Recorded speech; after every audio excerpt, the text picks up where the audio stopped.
On the news tonight, all is set for second edition of Anambra Investment Summit in Oka. Governor Soludo reassures the Anambra of crime-free Yuletide. NLC threatens strike action as states refuse to pay minimum wage by December 4, 2024. Haitian ruling council sacks Prime Minister Cornel. Good evening and welcome to the evening news here on ABS Television. My name is Priska Wonko. All is now set for the second edition of Anambra Investment Summit 2024. This was announced by the Managing Director of Anambra State Investment Promotion and Protection Agency, ANSIPA, Mr. Mark Okoye, during a media briefing to bring to the notice of Anambra the proposed summit. Correspondent Ngozi Obileri filed in this report. Announcing the program at his office in Oka, Mr. Okoye, flanked by the Commissioner for Information, Dr. Law Mefo, and his Commerce and Industry counterpart, Mr. Christian Udechukwu, said the event will be held this week Thursday at the International Convention Center, Oka, where investors of international repute, industrialists both within and outside the state, are expected. His vision for Anambra State is to make Anambra the preferred location to live, work, learn, enjoy, and relax. ANSIPA is an agency set up to drive investment, private sector-led development into the state. On his part, the Commissioner for Information, Dr. Mefo, recalled that Governor Soludo, during his days as CBN governor, reshaped the economy of the country, expressing optimism that with his wealth of experience and as a renowned economist, driving Anambra economy and that of Nigeria at large would be very easy for him. Came fully prepared. He has all the experience. He has the drive. The Commissioner for Commerce and Industry, Mr. Udechukwu, noted that Anambra has been ranked the first in the ease of doing business in southern Nigeria, the seventh in Nigeria, adding that the investment summit is another opportunity to bring in more investors that will drive Anambra economy to the desired heights. He is a transformational leader. He has been very deliberate, purposeful, and intentional about the development of Anambra State. In line with the provision of the Anambra State Environmental Management Protection and Administration Law 2024, Section 4, Section C, Section 4, and 84, Subsection A, which prohibits illegal cutting of trees in the state, the Anambra State Ministry of Environment has observed with utmost dismay the incidences of cutting down of trees along Enugu-Onitsha Expressway, Aroma Junction to Aguoka in Oka, Anambra State, by the staff of Enugu Electricity Distribution Company EEDC, without recourse to prior official notification to the ministry. According to a press statement signed by the Permanent Secretary, Tochukwu Obodoaha, all trees planted were intentionally meant to serve several purposes, which include beautification of the environment, serving as carbon sink that absorbs CO2, the help in mitigation of climate change and environmental degradation, provision of shade and temperature control, and reduction of air pollution. The ministry explained that inasmuch as they are aware of the rights of the way of EEDC installation, they however believe that these trees would have been managed in a more sustainable manner, noting that it is therefore needful that state governments be duly informed so that they all can sustainably manage the environment in such a way as to dutifully improve the sectors concerned without destroying each other. Anambra State government says it will launch a special action against crimes and criminalities any moment from now to bodies of doing business in the state. Governor Chukwuma Soludo made this known during the grand finale of 2024 Press Week at the Man of the Year Award of the Nigeria Union of Journalists, Anambra State Council, at the Godwin Ezemo International Press Center in Oka. Our correspondent, Ngozi Obileri, tells us more.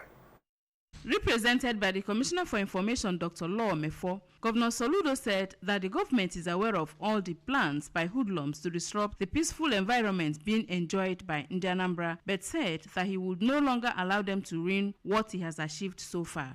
There is a need to put the record right and set it straight. Refer to Anambra State as the Zambeza of the southeast is a bit putting it too far. It is not and can never be. Let us champion the Anambra State development story. Spotlight the growth of the state.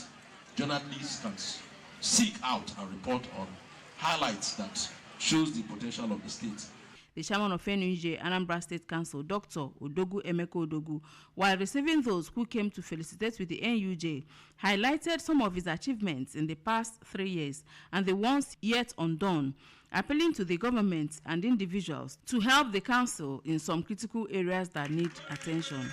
The wife of the Anambra State Governor, Mrs. Noye Soludo, was given an award as the most supportive wife of the governor and voice of the voiceless in the Southeast, among other awardees. In Oka, I am Ngozi Obileri for ABS News. In a bid to improve public health and awareness, the Southeast region of the Nigerian Medical Students Association, NIMASA, in collaboration with Chukwuemeka Odomewu, Ojukwu University Medical Students Association, through the sponsorship of Dr. Charles Kene Ojukwu Foundation, has organized a community health outreach for Abatete residents. The outreach held at Abatete Civic Center attracted over 200 beneficiaries who benefited from the free health screenings and consultations. Emmanuel Chibota tells us more. The outreach featured several health activities, including high blood pressure checks and treatment, body mass index assessments, personalized counseling sessions, and other essential tests, such as HIV screenings, diabetes rapid diagnostics tests, and general physical examination. In his remarks, the managing director of the foundation, Dr. Ojukwu, represented by the manager of the foundation, Mr. Sylvester Ojugu, said the program was born out of passion and as a way of giving back to his community. Health is wealth. So we are here to provide the health facility to the grand people of Abatete. In his remarks, the President General of Abatete, Mr. Ezedinobi Nwadike, thanked the benefactor for the succor, expressing the hope that such initiatives would be sustained. The outreaching program has far-reaching effect. So this is very impressive because it's community-based.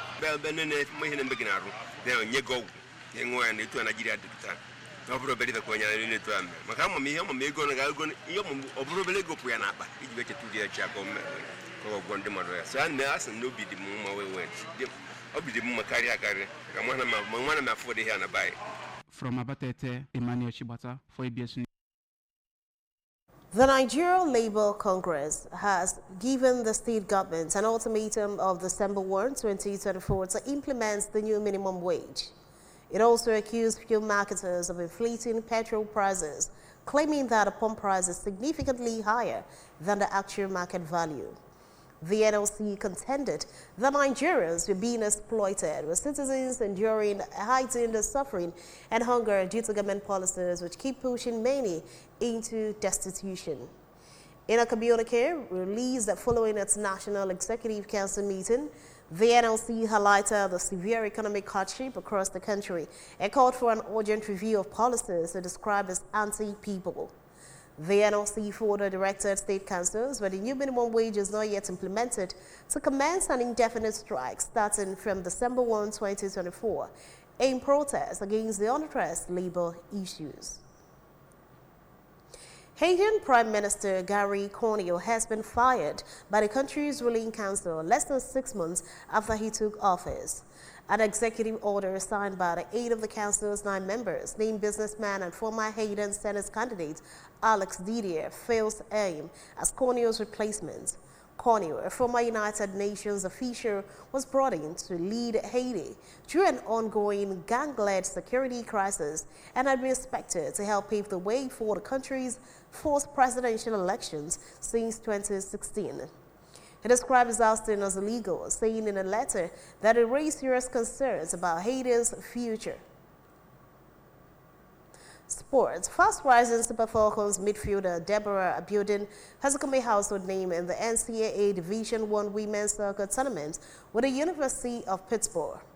The 21-year-old in her second year at the institution was named to the second team All-ACC, gaining recognition as a top-ranked player for the second consecutive season and helping her university close out the regular season with a 9.63 overall record and a 3.52 mark in conference play.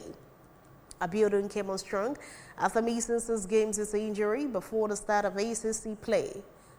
She scored her first goal of the season and a win over Clemson on October 3, 2024, and followed up with a brace in the Panthers 3-0 victory over Syracuse 10 days later.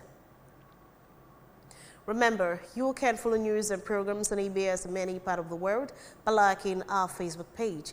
Follow at Anambra Broadcasting Service. Subscribe to our YouTube page at ABS Television, Oka. Follow on X at ABS Radio TV and on Instagram at ABS Radio TV.